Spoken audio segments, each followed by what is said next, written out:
ಹೆಸರು ಸರ್? ಕುಮಾರ್. ನೀವು ಬಿಗ್ ಬಾಸಿಗೆ ಹೋಗಿದ್ರಿ, ಹೌದು. ಗಿಲ್ಲಿ ಟ್ಯಾಟೋ ಕೂಡ ಹಾಕ್ಸ್ಕೊಂಡಿದ್ದೀರಾ, ಹೆಂಗ್ ಅನ್ಸ್ತು? ಹೆಂಗಿತ್ತು ಎಕ್ಸ್ಪೀರಿಯನ್ಸ್? ಎಕ್ಸ್ಪೀರಿಯನ್ಸ್ ಚೆನ್ನಾಗಿತ್ತಮ್ಮ, ಒಳ್ಳೆ ಎಕ್ಸ್ಪೀರಿಯನ್ಸ್ ಇತ್ತು. ಬಂದಿದ್ರು, ಅಶ್ವಿನಿ ಬಂದಿದ್ರು, ಗಿಲ್ಲಿ ಬಂದಿದ್ರು, ಒಳ್ಳೆ ಎಂಟರ್ಟೈನ್ಮೆಂಟ್ ಇತ್ತು. ಗಿಲ್ಲಿ ಜಾಸ್ತಿ ಏನು ಮಾತಾಡಲಿಲ್ಲ ಅಷ್ಟೇ. ಗಿಲ್ಲಿಗೆ ಟ್ಯಾಟೋ ನೋಡಿ ಫುಲ್ ಅವನು ಇದಾಗ್ಬಿಟ್ಟ, ಅವನಿಗೆ ಮಾತೇ ಬರಲಿಲ್ಲ ಪಾಪ. ಅದರಿಂದ ಬಂದ ಹೋದ ಅಷ್ಟೇ.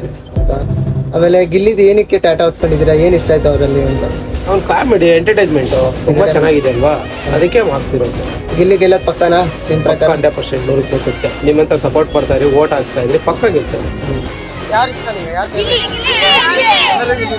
ಯಾರು ಗೆಲ್ಬೋದು? ಯಾರು ಗೆಲ್ಬಾರ್ದು?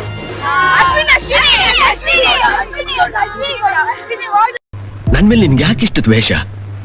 ನಾನು ಏನ್ ತಪ್ಪು ಮಾಡಿದೀನಿ? ನಿನ್ನೆ ಎಪಿಸೋಡ್ ನೋಡ್ತಿರ್ತೀರಾ? ಯಾರು ಗೆಲ್ಬೋದು ಅನ್ಸುತ್ತೆ ಈ ಸತಿ? ಬ್ರೋ ಗಿಲ್ಲಿ. ನಿಮ್ ಪ್ರಕಾರ ಬ್ರೋ? ಗಿಲ್ಲಿ ಗೆಲ್ತಾರೆ ಅಂತ. ಯಾರು ಇಷ್ಟನೇ ಇಲ್ಲ, ಯಾರು ಗೆಲ್ಲಬಾರ್ದು ಅಂತ ಏನಿಲ್ಲ ಬ್ರೋ, ಬಂದಾರಲ್ಲ 5 ಜನ, ಅವ್ರು ಹೋಗ್ಬಿಡ್ಬೇಕು. ಅವ್ರೇನೋ ಪಾಪ ಗಿಲ್ಲಿ ಮುಂದಕ್ಕೆ ಮಾತಾಡಕ್ ಭಯ ಬರ್ತಿಲ್ಲ, ಫುಲ್ ಸಿಗಾಕೊಂಡ್ರೆ ಒಳಗೆ. ಯಾಕೋ ಸುಮ್ನೆ ಇದಾನೆ ಅಂದ್ರೆ ಇದಾನೆ, ಅವ್ರ ಮನೆಯವ್ರಿಗೋಸ್ಕರ ಸುಮ್ನೆ ಇದಾನೆ ಅಷ್ಟೇ. ಹಿಂಗ್ ಮಂಜು ಅವ್ರು ಬಂದಿದ್ರು, ಅವ್ರಿಗೇನೋ 2ನೇದ 3ನೇದ ಮದ್ವೆ ಅಂತ ಕೇಳ್ತಾರೆ. ತಮಾಷೆ ಮಾಡಂತ ಗೊತ್ತಿದ್ರೆ ಮತ್ತೆ ಅವ್ರು ರೇಸ್ ಆದ್ರೆ ಹೆಂಗಿರುತ್ತೆ ಹೇಳಿದ್ರು. ತಮಾಷೆ ಮಾಡ್ತಂತ ಅವ್ರು ಮಾಡಿದ್ರೆ ತಮಾಷೆ, ಇವ್ರು ಮಾಡಿದ್ರೆ ಇದು ತಮಾಷೆ.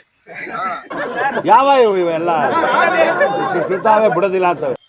ಒಂದ್ ರೇಂಜ್ಗೆ ಕಾವ್ಯನ್ನ ಅಶ್ವಿನಿ ನಂಬಿರ್ಬೋದು, ಆದ್ರೆ ಕಾವ್ಯನ್ ಮಾತ್ರ ನಂಬಕ್ಕಾಗಲ್ಲ ಬ್ರೋ. ನಂಬರ್ದು ದೇವ್ರು ನಿನ್ಗೆ ಒಳ್ಳೇದ್ ಮಾಡ್ತದ, ನಿನ್ ಜನ್ಮಕ್ಕೆ ಹೋಗೋ. ನಾವು ಎಲ್ಲರೂ ಗಿಲ್ಲಿಗೆ ವೋಟ್ ಮಾಡ್ತಾ ಇದ್ದೀವಿ. ನೀವು ದಯವಿಟ್ಟು ಕರ್ನಾಟಕ ಜನತೆ ಗಿಲ್ಲಿಗೆ ವೋಟ್ ಮಾಡಿಸಿ ಗಿಲ್ಲಿನ ಗೆಲ್ಲಿಸ್ಬೇಕು ಅಂತ ಕಳಕಳಿಯ ಪ್ರಾರ್ಥನೆ.